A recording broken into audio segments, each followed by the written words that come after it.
right on then and talk with the management of TI Clean Mobility Private. Kalyan Kumar Paul is now joining in. Thank you so much for taking time out. Given that this is the EV arm of Tube Investments, so I just wanted to understand the outlook overall in terms of the electric platform in the portfolio, as well as in the small CV segment. We are seeing some of the other big OEMs as well working in that foray. So what are your plans regarding this? I think our plans are to remain in the productive end of the segment. And therefore, we started off with the three-wheelers. And then, we went into electric tractors and then electric heavy commercial vehicles. And now with the small commercial vehicles. So what we are attempting to do is to straddle the entire productive end of the commercial end of the segment. Now, you may ask me why the commercial segment? That's because, the more a person uses the vehicle, I think the greater the benefits of that. And therefore, the TCO benefits, the total cost of ownership benefits, is very compelling for a commercial vehicle use. And therefore, we are in that segment. We incidentally have the first electric heavy commercial vehicle, homologated vehicle. We are the first in India to have that. And currently they are on test trials with customers. These are on fixed routes. And, if you look at the Indian market, the steel, cement, and some of these sectors account for a lot of the heavy commercial segment. Now, having done that, then the last lap of the commercial segment was the small commercial segment. And we just did, an acquisition very recently, which was out in the papers, and we are there. Now, this is in terms of our own growth strategies, which actually said that we have, in our company, what we call as TI1, which is the existing business, what kind of organic growth we can do. TI2 is basically the step outs on which we want to, get accelerated growth. And therefore, the EV, and this has now in TI2, now we have the EV three-wheeler, we have the EV heavy duty truck, and then we have the EV tractor, and now the EV small commercial vehicle. As I'm talking to you, the EV three-wheeler is out in the market. We have started to make. Right. Okay, sir. Allow me to come in with a follow-up question. The auto space is a very competitive space, and it's not the first time the incumbents have not moved into the EV three-wheeler market. The auto ecosystem is a unique ecosystem, different distribution, different manufacturing lines. Why would you enter into a space which is brutally competitive? No, I don't think the way to look at it is slightly differently, because if you look at the segments that we are in and the competitive intensity that currently prevails, there are only one or two players in that. For example, there's nobody in India now with an electric heavy commercial vehicle currently as it is, okay? If you look at the global landscape as well, there are a lot of new incumbents that have actually taken the lead in the EV segment, whether you look at China, you look at other places. So therefore, it is not necessarily that you have an you have to be an existing incumbent. That's point number one. Point number two is, see, if you look at the three-wheeler segment, there's, just two players now. If you look at the heavy commercial, there's nobody there with an electric truck. Similarly, on the small commercial vehicle, just now Tata has launched their, ACE category electric vehicle. So we believe that the space allows us, to some headway with the growth. And also there are a lot of demand side, supply side work that is going on on the ecosystem that helps the newer incumbents to make a foray in this market.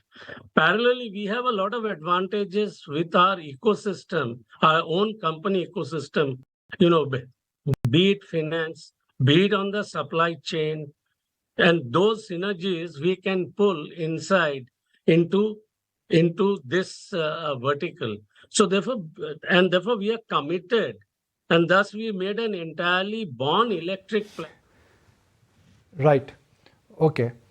My next question is that tube investments, if I look at the history of tube investments, I often call this like Tata Sons or Berkshire Hathaway.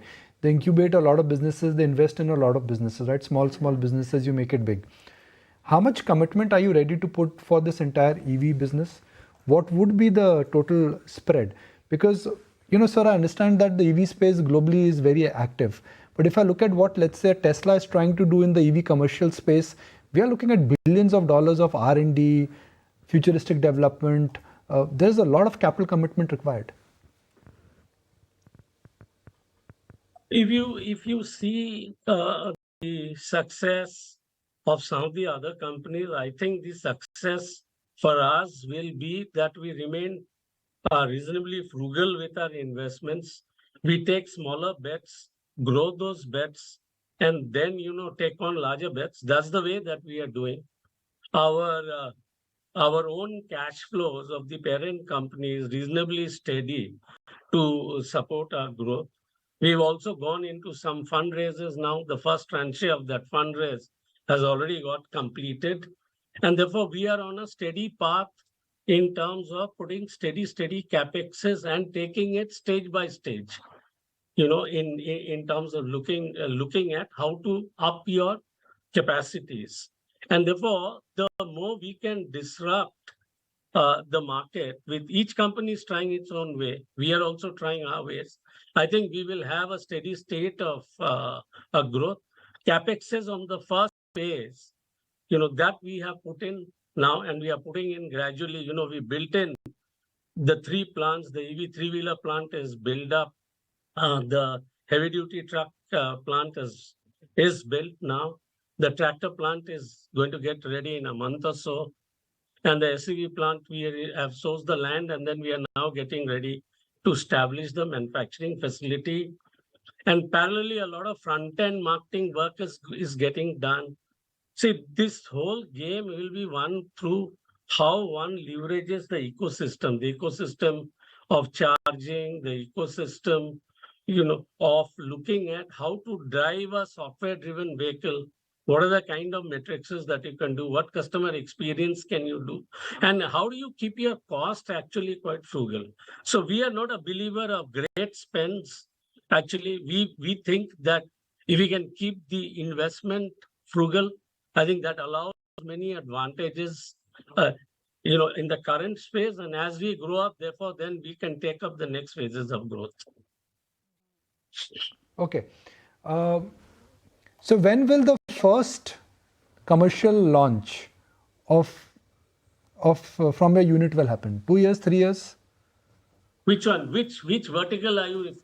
I'm talking about the commercial EV, sir. That's the exciting part. Commercial vehicle on the 55-ton truck trailer. We already have a vehicle. We are producing these vehicles now, and we are in the business of supplying them to select customers, chosen customers, for our tests and proving the concept. That's currently on, and currently vehicles are getting produced. That's one. The EV 3-wheeler space, we have already supplied in the market, and we are slowly ramping up the supplies, looking at how the product is going to perform, and then take the volumes up.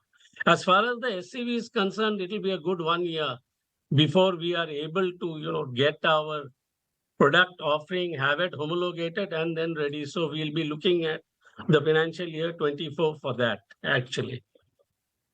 Eventually, 2 years, 3 years. Is there a thought that you may want to get into PVs and 2-wheelers also once you get the technology right? No. That's a big no-no. That's a big no-no, right? No. That's not something in the near future at all, because we've done the market analysis. The competitive intensity in that area is very high. And therefore, we are choosing to remain in these four verticals for the current moment and build up the businesses of Born Electric actually in these four verticals. Is the size of the four verticals you are in? Can you quantify the market size in India for us? I mean, what is the total market opportunity?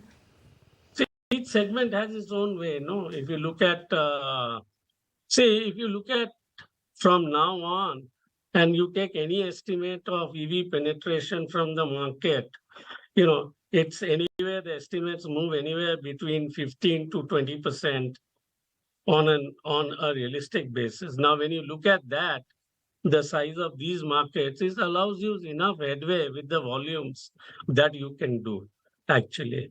And so the aim is to see how you can get far higher levels of adoption, because what penetration will happen is anybody's guess, but how to increase that penetration will be the job, which again will come through in terms of the compelling offering that you are giving, which offers a saving on operating costs and allows the vehicle paid back into between 2 and 3 years, depending on the category that you're talking about.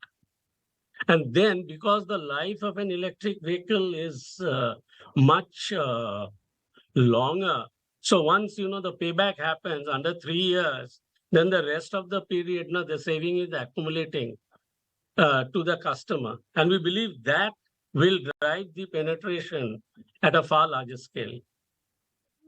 All right, appreciate your time. I mean, you live and you learn, and that's what I think. I've learned a lot of things, interesting things about what is happening in the EV space. Good luck and thank you for joining us, Mr. Paul. Yeah, thank you so much. Thank you so much.